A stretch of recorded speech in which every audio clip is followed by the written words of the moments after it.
নাও এর পরবর্তীতে আমরা করছি হচ্ছে present perfect.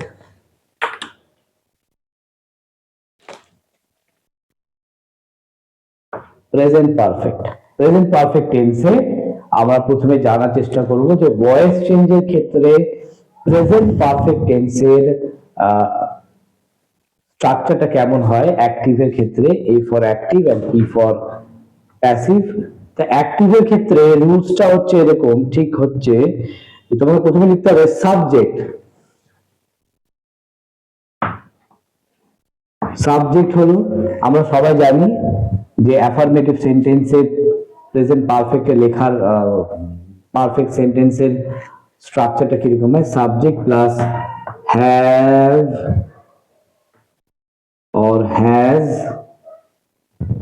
subject plus have or has, then past participle বা PP, past participle of the main verb for MV, past participle of the main verb plus তোমার হচ্ছে past participle main verb plus object, OBJECT, object।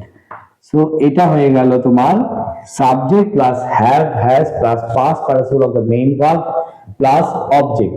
That is the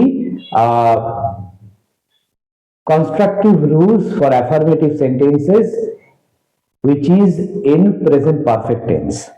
নাও এবার এটা আমাকে passive করতে হবে, voice চেঞ্জের ক্ষেত্রে নিয়মটা এবার আমরা দেখে নেব। সুতরাং স্বাভাবিকভাবে এই অবজেক্টটা প্যাসিভে কি হবে, সাবজেক্ট হবে, এটাকে সাব লিখলাম।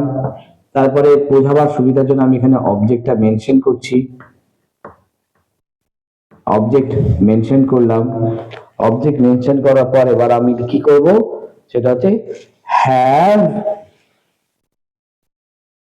বা হ্যাজ, সঙ্গে কি দেব, সঙ্গে দেব হচ্ছে বিন, এক্ষেত্রে হবে বিন, BEEN, বিন প্লাস বিনের পর past participle of the main verb, past participle of the main verb, okay, past was the main verb and then তারপর কি থাকছে, এই যে সাবজেক্টটা সেটা হয়ে যাবে এখানে অবজেক্ট প্লাস এই সাবজেক্ট এখানে হয়ে গেল অবজেক্ট।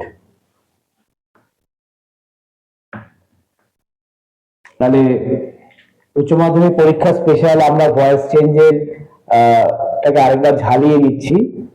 তো আমরা এখানে দেখতে পাচ্ছি যে রয়েছে অ্যাক্টিভ, প্যাসিভ। তাহলে এতদিন বলো অ্যাক্টিভের ক্ষেত্রে কি কি তুমি দেখতে পাচ্ছ? প্রেজেন্ট পারফেক্ট এর অ্যাক্টিভের ক্ষেত্রে ওখানে দেখাচ্ছে subject plus have or has plus past participle of main verb plus object. এবার ওটাকেই যদি আমরা প্যাসিভে করতে যাই তো তখন অ্যাক্টিভের অবজেক্টটা সাবজেক্টে যাবে প্লাস হ্যাভ হ্যাজ প্লাস ওর সাথে বিন যোগ হবে plus past participle of main verb plus অ্যাক্টিভের যে অবজেক্ট সাবজেক্টটা আছে সেটা অবজেক্টে যাবে। অর্থাৎ তোমাকে বুঝতে হবে যে যখন তুমি ভয়েস চেঞ্জটা পেলে পরীক্ষার খাতায়, পরীক্ষার কোয়েশ্চেন পেপারে, সেখানে তোমাকে বুঝতে হবে যে কোন ফরম্যাটে আছে। তো সেই বোঝার সুবিধার জন্যই আমরা এখানে ফর্মুলাগুলো ভালো করে দেখিয়ে দিচ্ছি। ঠিক আছে, এটা লেখা হয়েছে তো তোমাদের? হ্যাঁ। চলো তাহলে এবার আমরা এটা একটু এক্সাম্পলস দিয়ে আমরা একটু ফাইনালাইজ করি। Okay okay sir.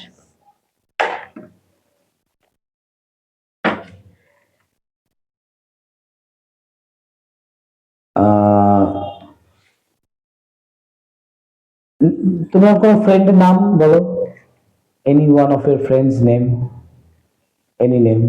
পূর্বা। পূর্বা, পূর্বা আমাদের এখানকারই student. Purva, so Purva has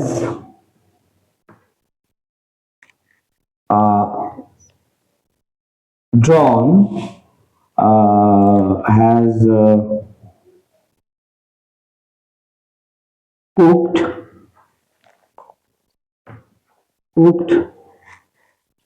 Purva has drawn, Purva has cooked rice,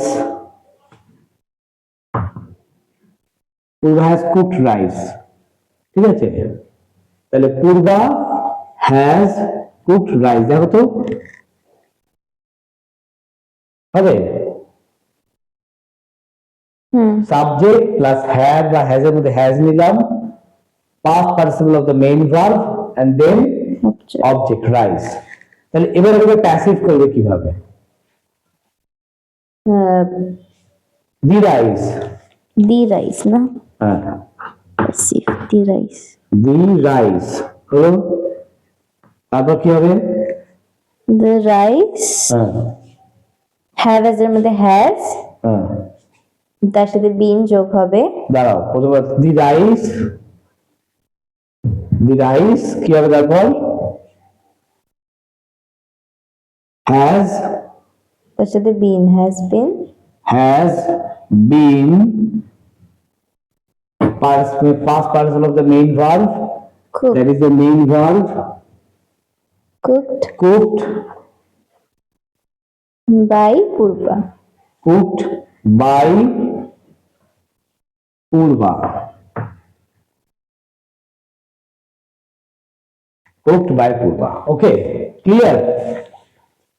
হ্যাঁ ক্লিয়ার, পুরো পরিষ্কার বোঝা যাচ্ছে? তাহলে তাহলে Purva has cooked rice, the rice has been cooked by Purva, that is the example of voice change of present perfect tense, বোঝা গেছে? হ্যাঁ ঠিক আছে,